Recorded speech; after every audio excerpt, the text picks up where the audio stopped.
శ్రీకృష్ణ. నా పేరు మణిశ్రీ. ఓం శ్రీ పరమాత్మనే నమః.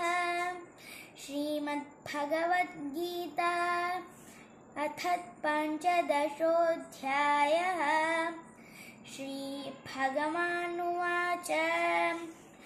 ఊర్ధ్వమూలమథ శాఖम् అశ్వత్థం ప్రాహురవ్యయం ఛందాంసి యస్య పర్ణాని యస్తౌ వేద స వేదవిత్.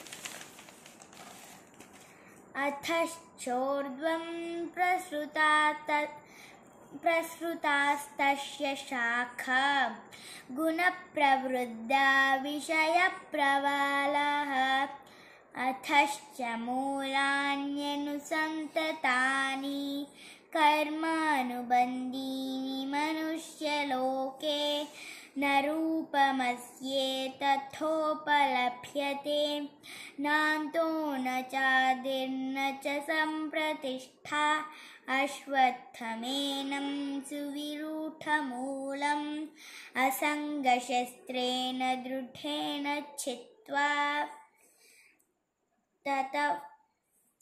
తతః పదం తత్పరిమార్గితవ్యై యస్మిన్ గతా న నివర్తంతి భూయః తమేవ చాద్యం పురుషం ప్రపద్యే.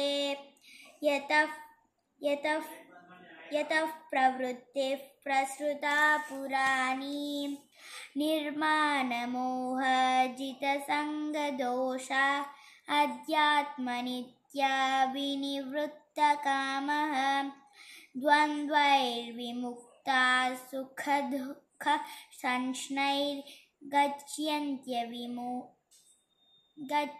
గచ్చన్త్యమూఢాః పదమవ్యయం తత్.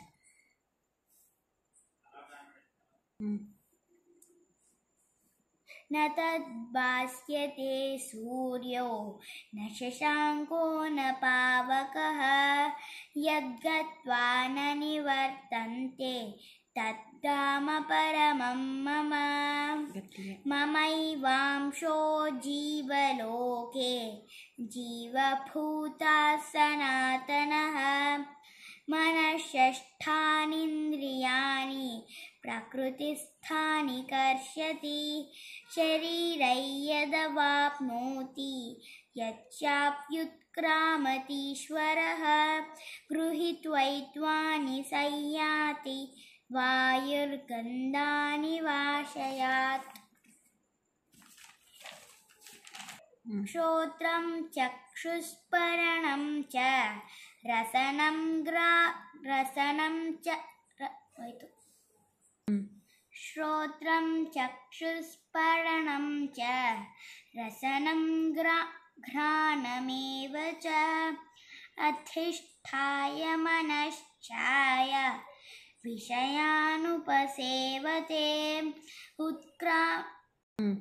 ఉత్క్రామంతం స్థితౌ వాపి భుञ्जानं वा गुणभीतं विमूढानानुपश्यन्ति పశ్యంతి జ్ఞానచక్షుషः.